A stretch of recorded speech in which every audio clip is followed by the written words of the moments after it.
Hello, dear friends. Today we're going to be starting up some Roadwarden as a little bit of a test, just to see how things go, how I do. It should be lovely. We'll just be doing a bit of reading, that's all. So, full disclosure, I've started this game up before. Not gotten terribly far in it. Not far enough to count for one session, I'd say. But, we'll see how things go. Everyone knows to stay away from the wilderness. Most people would never risk a lonely journey. Road wardens not only accept this struggle, they embrace it. They deliver messages, assist merchants, burn human corpses, and, if possible, get rid of the beasts and highwaymen. They live on the road, die young, or retire early. It's a dangerous job, but a respectable one. And it pays well. And we leave the safety of the city walls. Now, it's got a couple difficulty options here. Casual mainly being a draw for the lack of time in it, but I think we'll go with standard. Have a bit of that pressure on, but nothing too extreme, eh? Now, the wall is still standing. There are no wolves around, no stench of blood. Good signs. This should be the place you're looking for. You're supposed to meet with a group of soldiers, but you hear no voices, no sounds of labor. The gate is ajar, but the camp isn't safe. It may keep away the goblins and peddlers, but not beasts nor trolls. And the night is near. The palfrey breathes heavy. It had a long day. I could just look for another shelter. I need to look around cautiously. I dismount and sneak to the gate and speak inside. I get rid of the horse and enter the camp briskly. Or get off the horse. Let's look around cautiously. Considering the noise, you doubt anyone noticed the clatter of hooves. The short, dry grasses barely cover the arid soil of this valley, but you're maybe a minute away from the edge of the sparse woods, which get denser as they climb up the hills. At best, this trail is a few more years before getting overgrown for good. Hard to believe it's the only route north. I dismount and sneak to the gate and take a peek inside. Your heavy boots hit the ground and the pain of a long ride finally catches up to you. You stretch out, bringing your back and legs comfort. All you want now is a table, a decent chair, a nice mug of beer, and some warm stew. With any luck, your axe will be near to you. You approach the gate slowly. If it's a military camp, it doesn't look the part. Plenty of wasted space, the fire pit is cold. Two people are sitting at the table, tired and disheartened. They're looking in different directions, paying no attention to one another. One of them is holding a cup. After a moment, you notice the quiet humming and recognize the melody of a light-hearted drinking song from the city harbor. They don't look like much of a group. Let's enter. It takes them a few breaths to glance in your direction. The first person greets you with a wave of his hand. There are bags under his eyes. His beard is messy. Despite his simple shirt, he's wearing durable, decent boots. A mace with a head covered in iron hangs at his side, but he doesn't reach for it. I take a look at the second soul. Just like you, she's wearing a gambeson, but hers is a bit loose, as if she took it off a corpse. Her head is shaven, as if she's protecting herself from flesh-eating bugs. Her eyes weary, yet kind. She smiles. Considering the squad was sent here half a year ago, these two surely look the part. Though there should be more of them. 8, you believe. Let's let them speak first. It's nice to see an unharmed traveler in this god's forsaken shithole. Makes me just a tiny bit hopeful. The bearded man's voice is strong, yet timid. You'll be staying the night with us, I guess? We're soldiers, he and I, added the armored woman. Her voice switches from half asleep to relaxed. We'll do our best to keep the camp safe, but if you were to take the first watch, it would be a huge help. Travelers ought to help each other out, you know, wouldn't you say? You think for a moment. To fully rest, you'd need a good sleep. Sure, leave it to me. Fantastic, she rubs her hands together. I don't remember the last time I had more than half a night of sleep. The hours before midnight should be the calmest. Just wake us up if anything happens. The man flashes you a wide smile. It's easy to wake us up. Just yell. He drinks from his mouth. Let's ask them of the lieutenant. You wonder how to phrase your question. Whenever you meet new people, you can influence how they perceive you by selecting one of these attitudes. Friendly, supportive, playful, use a joke or a witty comment. Distanced, hide your emotions. Intimidating, hint at a threat. Vulnerable, be sad, tired, afraid, or hopeless. Let's be friendly. I was hoping to meet with the lieutenant. Could we talk for a bit? The woman lets out a loud sigh, dusts off her gambeson, and steps towards you. She pays little attention to the sword at her side.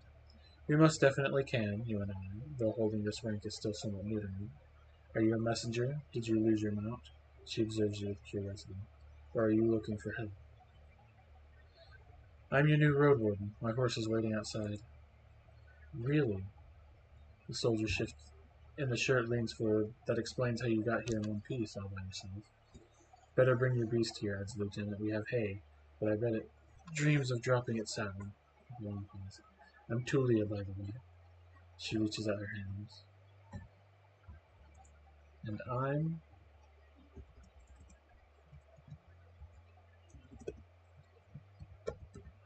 Estelle. Her grasp is confident, her shake is slight. Just keep your horse away from the tents. She steps away, we don't need the smell of stone. There is one issue, said the soldier in the shirt. The soldier in the shirt also rises to his feet. We have no tent to spare. You'll have to use a blanket or something. No problem. I enjoy observing the stars. You walk around the gate. Your mount looks around and snorts anxiously. Not many humans could ride a horse. It's not only taller than you, but also bulky, as heavy as it is strong. You can get in the saddle with a single breath, but most people wouldn't know where to even begin. From every side, it's a wall of flesh. Horses were brought to the Dragonwoods from the conquests in the south. They can trot for a long time, but won't outrun some of the local monsters. Your palfrey needs to survive, but without it, you are lost too. You too would be lost. I don't know. It's my only companion here. I want to feel at ease. He takes a few steps towards you, scolding you with another snort. You scratch the bottom of its neck with strength and confidence, just the way it likes it. Humans see useful animals, even pets, as monsters in disguise. Getting emotionally attached to them is believed to lead humans to their doom. But you know that horses need companionship. We speak to it gently and lead it to the camp. You end up next to the fire pit. Removing the saddle makes the horse snicker with relief. You take a couple minutes to examine its back, just in case, when the riding equipment is not While the riding equipment is not that heavy for such a strong animal, with enough time it starts to chafe. You wish it had something better to eat than this shabby grass. You should look for an inn. We unpack. But maybe the soldiers could share one. Shouldn't cost more than a dragon bone. Aside from the travel set, you own a few valuable possessions, essential for your trade. We spent our savings on decent combat equipment. We have a fine gambeson and an axe made of steel, and a reliable crossbow with bolts.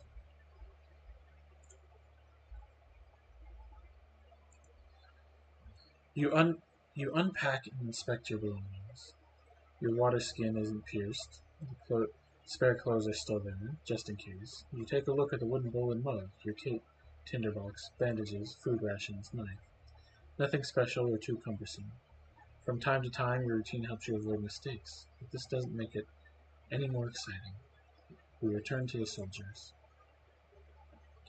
They're at the table again, observing your beast and chatting between themselves. Your stomach growls at the sight of them eating out of wooden bowls.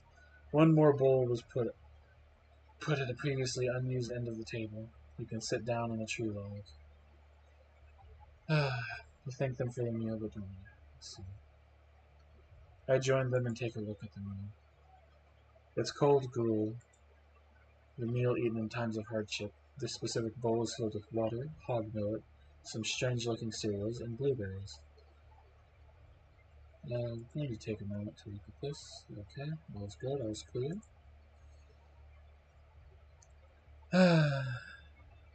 Welcoming you with a meal, even a humble one, is beyond their duty. Soldiers live with and for their companions, constantly on the move from one part of the realm to another, making sacrifices to protect their group as they face dozens of hideous creatures.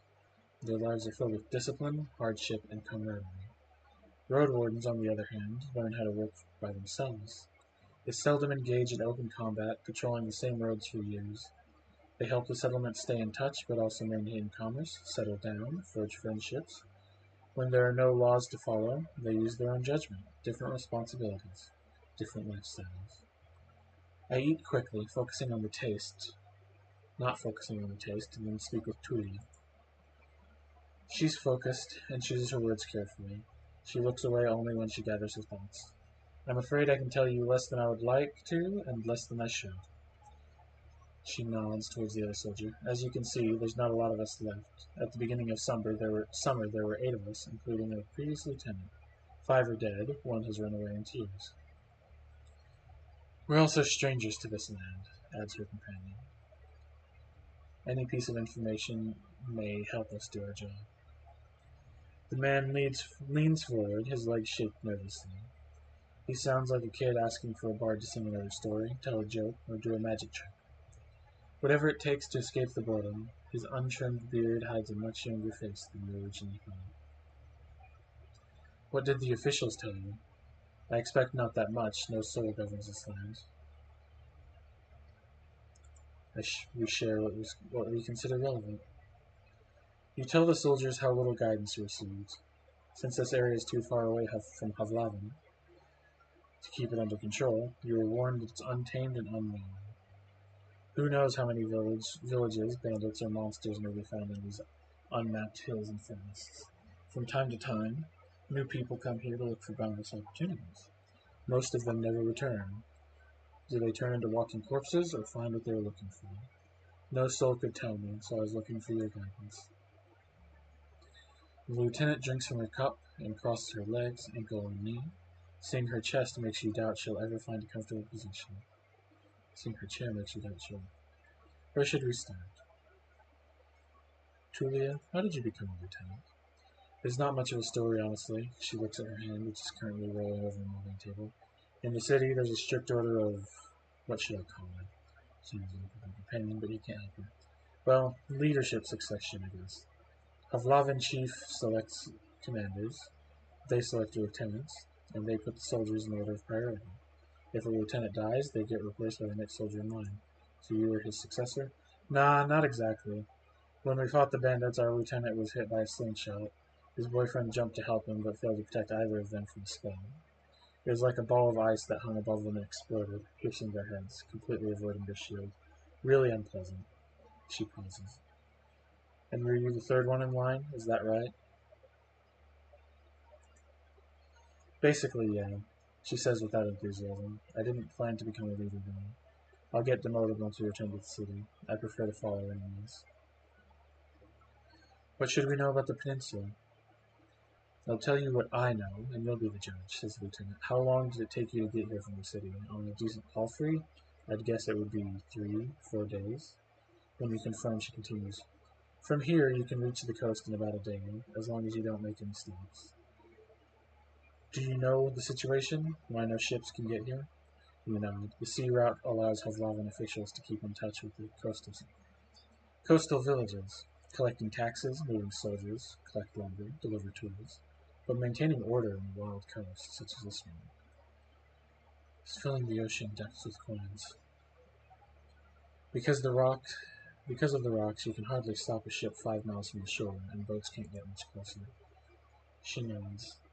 I don't know much about fishing, but there's not that many people on the shore, and they don't care to stay in touch with city folk. As she pauses, her companion carries on. No soul from the north ever came to the camp, but when we travel to the roadside inn, held to the north, they're happy to trade and play dice. Why not just stay at one of the settlements? The man clears his throat. I mean, you know. We're to guard the road, the camp is our post, and well, turns to Tulia as she lowers her voice. Don't take it the wrong way, Estelle, but are you a devout soul? We're going to save here and stop here. This was a nice little test. It was good to get back into things, try things out.